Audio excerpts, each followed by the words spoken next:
শাকিল আহমেদ রয়েছেন। শাকিল আহমেদ গতকাল প্রশান্ত বর্মনকে যখন ধাক্কা মেরে প্রশান্ত বর্মন পালিয়ে যাচ্ছে, সেই সময় এই সিগন্যাল থেকে ছুটে সামনে যে সিগন্যাল সেটা লাল হয়ে গিয়েছিল এবং সেই সময় নিজের স্কুটিতে ধাওয়া করে প্রশান্ত বর্মনকে আটকায়, পুলিশের হাতে তুলে দেয়।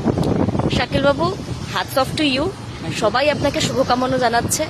সবাইকে অনেক অনেক ধন্যবাদ। অনেকে আমার পাশে আছেন এবং আমি চাইবো আপনার আগামী দিনেও থাকবেন। আমি অনেকের হয়তো সমবয়সী, আবার অনেকের হয়তো বয়সে ছোট, তো সবাইকে অনুরোধ করবো পাশে থাকবেন। কারণ আমার সত্যি কালকে আমি ভয় করিনি ঠিকই, কিন্তু ঘটনা ঘটে যাওয়ার পরে কিছু তো জিনিস পিছনে নাড়া দেয়, তো আমাকে দিয়েছে। তো পাশাপাশি আমি নিশ্চয়ই জানাবো সেগুলো যেগুলো আমার মধ্যে হয়েছে বা ঘটছে, বা আমি নিশ্চয়ই সেরকম জায়গায়। আপনি যখন এখানে দাঁড়িয়েছিলেন সেই সময় তো মনে হয় গাড়িটা আসে এবং এসে একজনকে ধাক্কা মারে। বসেছিলেন? বসেছিলাম।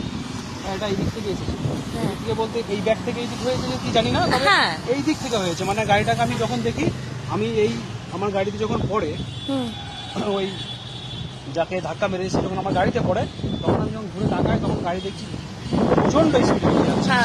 আর ওর সঙ্গে যে একজন ছিল সে বলছে দাদা ধরো। তখন আমি স্কুটিতে সঙ্গে আপনাকে মানে ওটাই সবচেয়ে নাড়া দিয়েছে, দাদা ধরো আপনি বলছিলেন। ধরো এটা বলেছে আমাকে, আমি এটা শুনেছি। আর আমি তখন সঙ্গে আমার চাবি লাগানোই ছিল গাড়িতে, মানে আমি তো ওয়েট করছিলাম একজনের জন্য, স্কুটির উপরে বসে মোবাইল ইউজ করে বসছিলাম। আমি ছুটে চলে যাই। আমি যখন স্টার্ট করে ছুটে এগিয়ে যাই, গ্রিন সিগন্যাল অফ হয়ে গিয়ে রেড সিগন্যাল পড়ে, আর ওখানে কিন্তু থার গাড়িটা কিন্তু আটকে পড়ে। আমি কিন্তু থার গাড়ির সামনে গিয়ে গাড়িতে লাগিয়ে দিই। তো কাল আপনাকেও তো হুমকি টুমকি দিয়েছে যে দেখে ভিডিও করেছেন। আমি তো যখন লাইভ করেছি, লাইভের আগে একটা ভিডিও করেছিলাম, একমাত্র সেই ভিডিও আমার কাছে আছে। লাইভের আগেও একটা ভিডিও রয়েছে আমার কাছে আছে, এবং লাইভে যা ভিডিওতে হুমকি দিয়েছে আপনারা তো সবই দেখেছেন। আমি যথেষ্টবার চেষ্টা করেছি ওনাকে একটা জিনিস বলতে, উনি টেস্ট করুন। উনি এত বেশি ড্রিম করে আছেন যে মানে পুলিশরাই অবাক হয়ে যাচ্ছেন যে পুলিশরাই কিছু বলতে পারছেন না।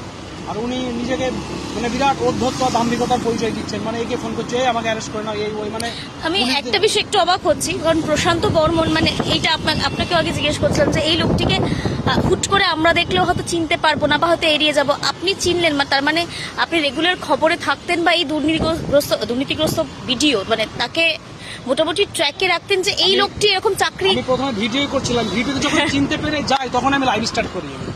আর কেন চিনবো না, এই প্রশান্ত বর্মনের ছবি তো ফেসবুকে প্রচুর ভাইরাল। এমন কেউ নেই যে শিক্ষিত, যে চাকরির জন্য লড়াই করছে, সেই প্রশান্ত বর্মনকে চেনে না। সবাই চেনে। পশ্চিমবাংলার সমস্ত শিক্ষিত চাকরির জন্য যারা মাথার ঘাম পায়ে ফেলছেন, দিনরাত এক করে পড়ছেন, বিভিন্ন পরীক্ষা ফর্ম ফিল আপ করেছেন, চাকরি হয়নি, তারা সবাই প্রশান্ত বর্মনকে খুব ভালো করে চেনেন। তার কারণ রসগোল্লা ভিডিও। শাকিল দা, থ্যাংক ইউ সো মাচ।